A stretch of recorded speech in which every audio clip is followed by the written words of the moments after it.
በድሮን ለመጠበቅ መገደዱ ተነግሯል። የሀገር መከላከያ ሰራዊት በኢትዮጵያና በኤርትራ መካከል ያለውን ድንበር አካባቢ በአካል ተገኝቶ መጠበቅ ባለመቻሉ በድሮን ለመጠበቅ መገደዱ ተነግሯል። አካባቢው ላይ የመከላከያ ሰራዊት አለመኖሩን ተከትሎ ነው ይህ ተግባር እየተከናወነ ያለው ተብሏል። ከሰሞኑም በሽራሮ አካባቢ ተፈጸሙ የተባሉ የድሮን ጥቃቶችም ከዚሁ ጋር የመነጩ እንደሆኑ ነው የተዘገበው። አሁን ላይ የትግራይ ክልልን ጨምሮ በቀጠናው የተወሰኑ ውጥረቶች እየታዩ መሆኑ ተነግሯል።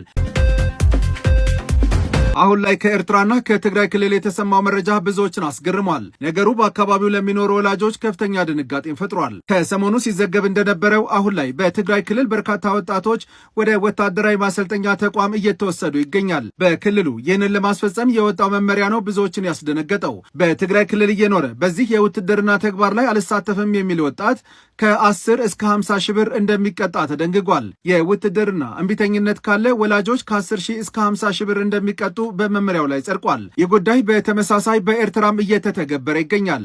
አሁን ላይ በኤርትራ ወጣቶችን ወደ ማሰልጠኛ ተቋም ለመውሰድ እምቢተኝነት ካለ እስከ 50 ሺህ ናቅፋ ወላጆች እንደሚቀጡም ተገልጿል። ቅጣቱንም ተቀጥተው ልጆቹ ለውትድርና እንደሚወሰዱ ነው ዘገባው ያመለከተው። ብዙዎችን ሲያከራክር የነበረው አዋጅ ጸድቋል፣ ንብረታችሁን ጠብቁ ተብሏል። የኮንትሮባንድ ዕቃ ጭኖ የሚገኝ ተሽከርካሪ ከጫነው ዕቃ ጋር ይወረሳል የሚለው የጉምሩክ ማሻሻያ አዋጅ በዛሬው ዕለት በተወካዮች ምክር ቤት ጸድቋል። ምክር ቤቱ ይህንን አዋጅ ከማጽደቁ በፊት የነበሩ ጉዳዮችንም ተመልክቷል። ከዚህ ቀደም ብሎ የኮንትሮባንድ ዕቃ ጭኖ የሚገኝ ተሽከርካሪ 100 ሺህ ብር ይቀጣል፣ የጫነው ንብረት ይወሰዳል፣ ተሽከርካሪው ግን ይመለስ ነበር። አሁን ላይ ግን የኮንትሮባንድ ዕቃ ጭኖ የሚገኝ ተሽከርካሪ ከነ ንብረቱ ይወረሳል ነው የሚለው። ይህንን ጉዳይ በተመለከተ በርካቶች ከመጽደቁ በፊት ሲነጋገሩ ነበር። ሆኖም ግን ምክር ቤቱ በዛሬው ዕለት አጽድቆታል። በአዋጁ ላይ እንደተጠቀሰው ከሆነ ተሽከርካሪው ሙሉ ለሙሉ ከመወረሱ በፊት ባለንብረቱ ቀርቦ የማስረዳት መብት እንዳለው ተጠቅሷል።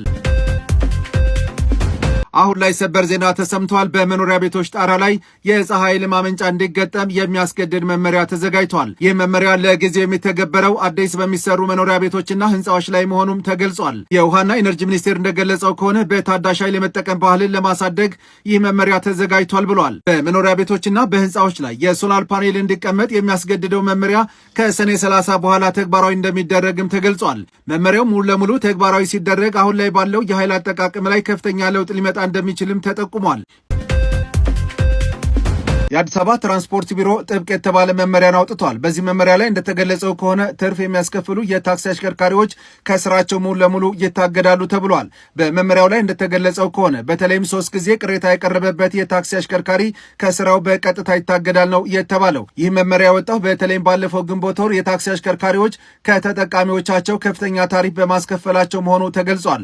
ይህንን በተመለከተ አሁን ላይ ጥብቅ ቁጥጥር ስለሚደረግ አሽከርካሪዎች ከወዲሁ ይህንን ጉዳይ ሊያውቁ ይገባል ማለት የአዲስ አበባ ትራንስፖርት ቢሮ ገልጿል። በአዲስ አበባ የታክሲ አሽከርካሪዎች ከተሳፋሪዎቻችሁ ትርፍ እንዳታስከፍሉ ጥብቅ የተባለ መልእክት ነው የተላለፈላችሁ።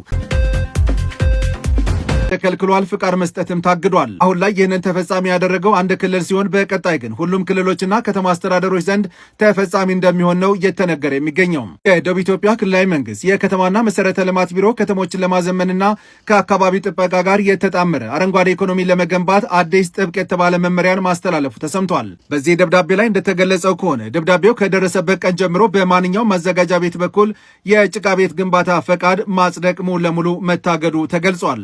እንጨትና ጭቃ ግንባታ ሳቢያ የሚመጣውን የደን መመናመን ለመግታት እንደዚሁም የአየር ንብረት ለውጥን የሚያስከትለውን የድርቅና የጎርፍ አደጋን ለመከላከል ታስቦ የተደረገ እንደሆነ ነው ክልሉ የገለጸው።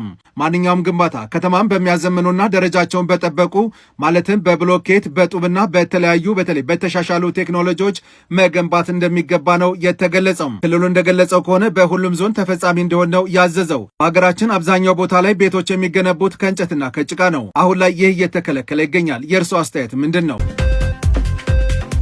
አዲስ አበባ ከተማ ከዛሬ ሰኔ 4 ቀን 2018 ዓ.ም ጀምሮ አዲሱን የተሽከርካሪ ሰሌዳ መስጠት ተጀምሯል።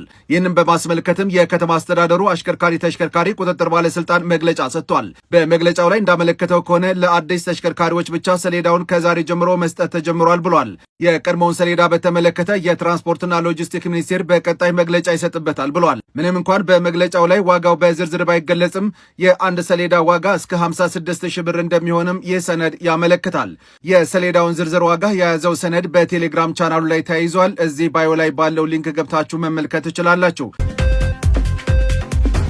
አሁን ላይ አንድ አስደሳች ሰበር ዜና ተሰምቷል። በሳውዲ ለእስር ተዳርገው የነበሩ 1655 ኢትዮጵያውያን ምህረት እንደተሰጣቸው ተገልጿል። የውጭ ጉዳይ ሚኒስቴር ይህንን መረጃ አጋርቷል። የውጭ ጉዳይ ሚኒስቴር እንደገለጸው ከሆነ በሳውዲ ለእስር ተዳርገው የነበሩት እነዚህ 1655 ኢትዮጵያውያን የምህረት አዋጅ የተሰጣቸው በሪያድ የሚገኘው የኢትዮጵያ ኤምባሲና እንደዚሁም በጅዳ የሚገኘው ቆንጽላ ባደረጉት ጥረት መሆኑን አስታውቋል። ባለፉት ሳምንታት በዚህ ጉዳይ ላይ በርካቶች ጥሪ ሲያቀርቡ ነበር። አሁንም ቀሪዎች እንዳሉ ተጠቁሟል። ይህንን በተመለከተ በቀጣይ ውጭ ጉዳይ ሚኒስቴር እንደሚሰራበት ነው የገለጸው። አሁን ላይ በወጣ መረጃ መሰረት የሆርሙዝ ሰርጥ ሙሉ ለሙሉ ተዘግቷል። አሜሪካና ኢራን ዳግም ወደ ግጭት ገብተዋል። አሜሪካ በኢራን የተመረጡ 7 ቦታዎች ላይ ጥቃት መፈጸሟን ይፋ አድርጋለች። ኢራን በኩዌትና ባህሬን ላይ 18 ጥቃቶችን መፈጸሟንም እንደዚሁ ይፋ አድርጋለች። በተለይ የሀገሪቱ የመገናኛ ብዙሃን እንደገለጹት ከሆነ ከዚህ ጥቃት በኋላ የተፈጸሙ ነገሮች ጥሩ እንዳልሆኑ ነው የተገለጸው። አንደኛው ጥሩ ያልሆነው የሆርሙዝ ሰርጥ ሙሉ ለሙሉ መዘጋቱ ተገልጿል። በሰርጡ ውስጥ አንድ መርከብ እንኳን ማለፍ አይችልም ነው የተባለው። አሁን ላይ በሁለቱ ሀገራት መካከል ያለው ውጥረት ማገርሸቱ በርካቶችን አሳስቧል። አሜሪካ ግን በዚህ መካከል አንድ የመጨረሻ ጥሪ አቅርባለች። የአሜሪካው ፕሬዝዳንት ዶናልድ ትራምፕ የመጨረሻ ነው ሲሉ በጠቆሙት በዚሁ ጥሪ ላይ እንዳሰፈሩት ከሆነ ኢራን ለሰላም ዝግጁ መሆን አለባት፣ ወደ ሰላም መምጣት አለባት፣ ይህንን አማራጭ መጠቀም አለባት በማለት ገልጸዋል። ይህ ካልሆነ ግን ኢራን ሙሉ ለሙሉ ትጠፋለች በማለት ድጋሜ ዝተዋል። አሁን ላይ በሁለቱ ሀገራት መካከል ያለው ውጥረት ተባብሶ የሆርሙዝ ሰርጥ ሙሉ ለሙሉ እንዲዘጋ ተደርጓል። በነዳጅ ዋጋ ላይም ከፍተኛ ጭማሪ እየታየ መሆኑን ዓለም አቀፍ የመገናኛ ብዙሃን እያመለከቱ ይገኛሉ። በቀጣይ ምን አዳዲስ ጉዳዮች ይከሰታሉ? መረጃዎቹ በዚሁ ቻናል ላይ ይቀርባሉ።